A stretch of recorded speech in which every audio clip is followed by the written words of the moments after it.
जय हिंद दोस्तों, स्वागत है आप सभी का हमारे चैनल ट्रैवलिंग विद में। दोस्तों, आज की इस वीडियो में हम आपको बताने वाले हैं देवभूमि उत्तराखंड की कैपिटल देहरादून का संपूर्ण बजट प्लान, वो भी कम से कम खर्चे में।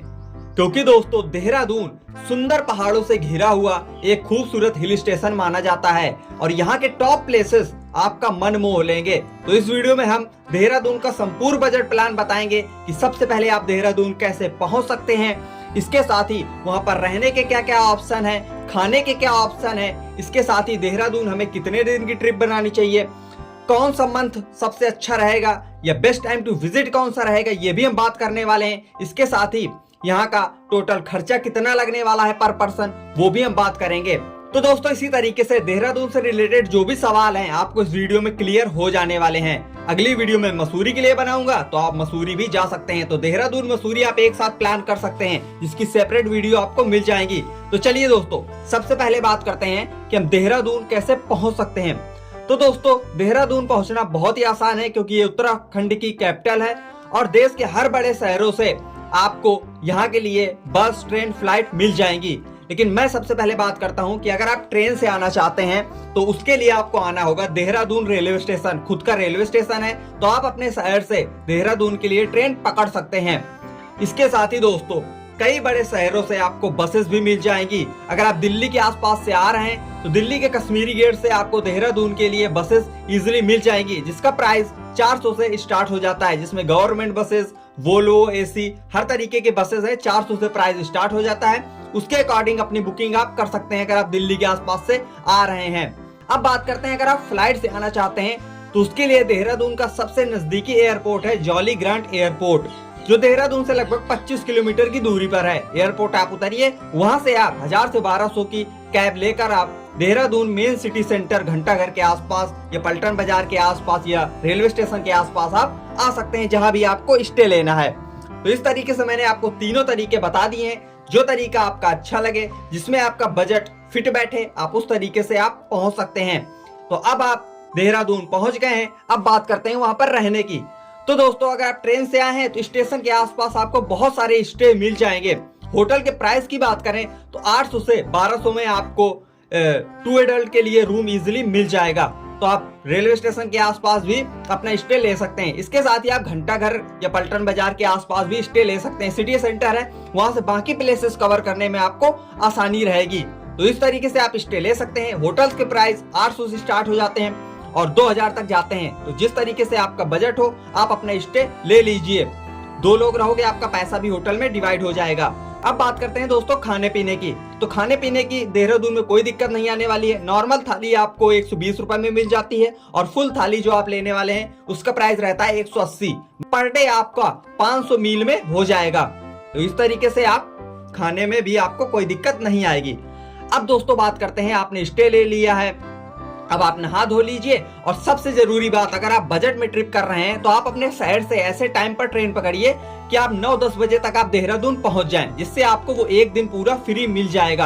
आपको एक्स्ट्रा एक दिन का स्टे नहीं लेना पड़ेगा। तो आप सुबह सुबह आ जाइए। अब आप स्टे ले लिया है, नहाइए धोइए। दोस्तों, सबसे पहला प्लेस है सहस्त्रधारा, जो सिटी सेंटर देहरादून से लगभग 13 से 14 किलोमीटर की दूरी पर है। आप वहां जाइए, बहुत ही खूबसूरत प्लेस है। आपको वाटरफॉल्स देखने को मिलेंगे। सहस्त्रधारा, इसका मतलब है 1000 धाराएं वहां से निकलती है। और अगर आप यहाँ स्नान करते हैं तो आपका जो चर्म रोग है वो दूर हो जाता है। इसके साथ ही आप सहस्त्रधारा रोपवे का भी इस्तेमाल कर सकते हैं। सेकंड प्लेस है दोस्तों रॉबर्स केव, जिसको गुच्चू पानी के नाम से जाने जाता है। और ये देहरादून का सेकंड मोस्ट फेमस प्लेस है जहां आपको जाना चाहिए। दोस्तों, यहाँ पर आपको एक गुफा मिलेगी जहाँ पर पानी भरा होगा और वहां से आप अंदर चल कर जाएंगे और आपको बहुत ही अच्छी फीलिंग्स आने वाली है। दोस्तों, बहुत ही खूबसूरत प्लेस है रॉबर्ट्स केव गुच्चू पानी, आप जाना मत भूलना। लगभग 30 रुपए का टिकट प्राइस होता है एंट्री, तो वो आप लेकर आप गुच्चू पानी रॉबर्ट्स केव जाइए और वहां पर आप 2 से 3 घंटा अपने दोस्तों, अपने फैमिली के साथ स्पेंड कर सकते हैं। तो ये 2 प्लेसेस कवर करने में अगर आप आराम से करेंगे तो आपका लगभग 6 से 7 घंटे लग जाने हैं। फिर आप चले जाइए दोस्तों पलटन बाजार। शाम हो जाएगी तो आप आइए पलटन बाजार से में आराम से शॉपिंग करिए, वहां पर टहलिए। खूबसूरत वहां पर कपड़े, शूज वगैरह मिल जाते हैं, तो आप पलटन बाजार में शॉपिंग भी कर सकते हैं। क्लॉक टावर के आसपास आप घूम सकते हैं। तो इस तरीके से अब आप रात में घूमिए थोड़ा और अपना स्टे ले लीजिए। अगले दिन दोस्तों आप निकल जाइए FRI फॉरेस्ट रिसर्च इंस्टीट्यूट। इसकी बिल्डिंग देखकर आप एकदम चकाचौंध हो जाएंगे। बहुत ही खूबसूरत आर्किटेक्चर है, यहाँ पर म्यूजियम है, बहुत कुछ आपको जानने सीखने को मिलेगा। तो FRI जाना आप बिल्कुल भी मत भूलें। इसकी टाइमिंग की बात करें तो सुबह 9 बजे से शाम 5:30 बजे तक ये खुला रहता है। तो FRI भी आप जा सकते हैं। फिर दोस्तों आप चले जाइए फेमस प्लेस और बहुत ही धार्मिक स्थल टपकेश्वर महादेव। देहरादून हर आने वाला टूरिस्ट टपकेश्वर महादेव तो जाता ही जाता है। तो बहुत ही खूबसूरत हिस्ट्री है। माना जाता है स्वस्थामा ने यहाँ पर भगवान शिव की आराधना करी थी और शिव जी यहाँ प्रकट हुए थे और यहाँ पर पानी हमेशा टपकता रहता है। तो महाकाल के दर्शन करिए, बाहर बैठिए, खूबसूरत नदी बहती है, आप चाहे तो नहा सकते हैं। बहुत ही खूबसूरत प्लेस है, यहाँ पर आप 2 से 3 घंटा स्पेंड कर सकते हैं। बहुत ही खूबसूरत वाइब आपको आने वाली है दोस्तों। इसके साथ ही अब आप चले जाइए श्री गुरु राम राय गुरुद्वारा। ये भी बहुत ही खूबसूरत प्लेस है। गुरुद्वारा आप जाइए, यहाँ पर भी आप 1 से 2 घंटा बैठ सकते हैं, अपना टाइम स्पेंड कर सकते हैं। इसके साथ ही दोस्तों अब आप जा सकते हैं तिब्बतन बुद्धिस्ट टेम्पल। ये भी बुद्धिस्ट का टेम्पल है, बहुत ही खूबसूरत है, बहुत ही खूबसूरत यहाँ से आपको नजारे देखने को मिलेंगे। तो ये प्लेस भी आप कवर कर लीजिएगा। तो इस तरीके से दोस्तों अगर आपके पास और टाइम हो, एक दिन एक्स्ट्रा हो, तो आप देहरादून जू भी जा सकते हैं अगर आप फैमिली के साथ में हैं। तो ये कुछ टॉप प्लेसेस थे देहरादून के जिन्हें आपको कवर करना चाहिए। अब कैसे कवर करना है, कैसे घूमना है, वो मैं आपको बताने वाला हूँ। तो दोस्तों आप पब्लिक ट्रांसपोर्ट का भी यूज कर सकते हैं, लेकिन उसमें आपको थोड़ा दिक्कत हो जाएगी क्योंकि आपको कहीं पर ऑटो, कहीं पर बस आपको स्प्लिट करके जाना होगा, तो आपको थोड़ा दिक्कत आएगी। मैं आपको कंसीडर करूंगा कि आप ऑटो हायर कर लीजिए। अगर आप 2 से 3 लोग हैं, ऑटो वाला आपको 1200 से 1500 रुपए लेगा और पूरा दिन में आपको टॉप प्लेसेस घुमा देगा। इस तरीके से आप कम ज्यादा करा सकते हैं बार्गेनिंग करके, तो आप ऑटो कर लीजिए। बाकी अगर आपका बजट अच्छा है तो आप कैब भी कर सकते हैं, जो आपको लगभग 2200 से 2000 रुपए लेगा, तो आप कैब भी करके घूम सकते हैं। अब बात करते हैं कि हमें कितने दिन की यात्रा बनानी चाहिए।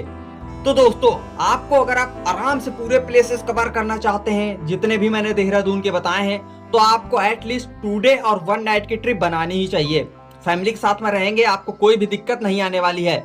लेकिन दोस्तों अगर आपके पास टाइम कम है तो आप सुबह जल्दी आइए, ऑटो हायर कर लीजिए, आप रूम भी मत लीजिए, अपना सामान सबमिट कर दीजिए रेलवे स्टेशन में, और आप टॉप प्लेसेस जैसे सहस्त्रधारा, गुच्चू पानी, FRI और टपकेश्वर महादेव, इन प्लेसेस को आप कवर कर सकते हैं। और शाम को आप स्टे लेकर अगले दिन आप मसूरी के लिए निकल सकते हैं। तो आप 1 दिन की भी ट्रिप बना सकते हैं, 2 डे 1 नाइट की भी बना सकते हैं। 1 दिन की ट्रिप की कॉस्ट की बात करें दोस्तों तो लगभग आपका 2500 से 3000 लग जाएगा। लेकिन 2 डे 1 नाइट की बात करें तो आपका 3000 से 3500 पर पर्सन आपका देहरादून का ये कॉस्ट आने वाला है, अगर आप बजट में यात्रा करेंगे तो। बाकी आप अपने अकॉर्डिंग बजट को कस्टमाइज करा सकते हैं। कोई और सवाल हो तो कमेंट सेक्शन में पूछिएगा। अगली वीडियो में हम मसूरी की बात करेंगे। और कोई सवाल हो तो जरूर पूछें। मिलता हूं नेक्स्ट वीडियो में। जय हिंद, वंदे मातरम।